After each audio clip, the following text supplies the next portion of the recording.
नमस्कार मित्रांनो. जीवनामध्ये प्रॉब्लेम तर सगळ्यांनाच असतात, पण त्याच्यावरती सोल्युशन हे खूप कमी लोक काढतात. तर चला तुम्हाला एक छोटीशी स्टोरी सांगतो. स्टोरी ही छोटी असते, पण त्याच्यातला जो भावार्थ असतो ना, तो खरंच खूप मोठा असतो.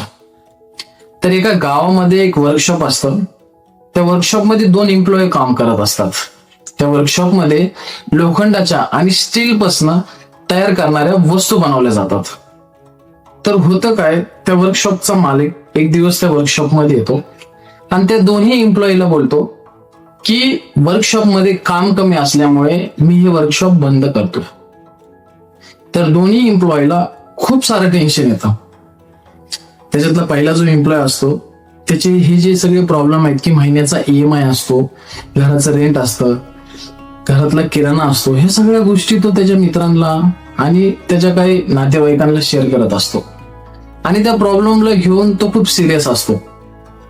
त्याच्या जागी अजून एक दुसरा मित्र असतो, तो देखील त्या प्रॉब्लेमला घेऊन सिरियसच असतो, पण तो ते प्रॉब्लेम समजतो. त्या प्रॉब्लेम मध्ये त्याला 2 मेजर प्रॉब्लेम कळतात. एक तर आता काम नाहीये आपल्याकडे, आणि दुसरा प्रॉब्लेम की पैसे नाहीयेत. प्रॉब्लेम समजल्यानंतर त्याच्या लक्षात लगेच सोल्युशन येतं. तो मार्केटमध्ये जातो, एका दुकानदाराला भेटतो आणि त्याच्या समोर जी जागा असते त्या दुकानदाराला रिक्वेस्ट करतो की माझ्या ज्या वस्तू आहेत लोखंडाने बनवलेल्या, ज्या स्टीलने बनवलेल्या, ते मी तुमच्या समोर ठेवू का विकायला. तर तो दुकानदार देखील हा बोलतो आणि तो त्याच्या वस्तू आणतो. पहिल्या दिवशी तिथे ठेवतो, कस्टमर येत नाही. दुसऱ्या दिवशी ठेवतो, कस्टमर येत नाही. तिसऱ्या दिवशी मात्र कस्टमर यायला चालू होतात. त्याच्या ज्या वस्तू असतात त्या विकण्याचं प्रमाण जास्त होत राहतं काही दिवसानंतर. असं करता करता जास्त प्रमाण झाल्यामुळे तो स्वतःच वर्कशॉप टाकतो. वर्कशॉप टाकल्यानंतर त्याचा जो पहिला मित्र होता तो त्या वर्कशॉप मध्ये येतो आणि त्याला बोलतो की तुझं खरंच खूप मोठं नशीब होतं.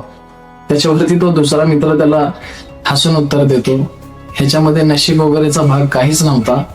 तू त्या प्रॉब्लेमला घेऊन तसाच बसला आणि मी त्या प्रॉब्लेमचं सोल्युशन काढलं, म्हणून आज मी इथे.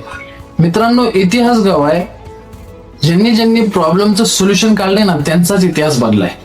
म्हणून आयुष्यात प्रॉब्लेम हे प्रत्येकाला असतात. त्या प्रॉब्लेमला धरून बसू नका, त्याचं सोल्युशन काढा. बस या स्टोरीतून मला एवढंच सांगायचं होतं. स्टोरी कशी वाटली नक्की कमेंट करून सांगा. आणि तुम्हाला अजून कुठल्या गोष्टीमध्ये इंटरेस्ट आहे त्या गोष्टी मला तुम्ही कमेंट करून सांगा. मी त्याच्यावरती तुम्हाला ते सगळ्या स्टोरी वगैरे ऍड करून समजून सांगेल. धन्यवाद.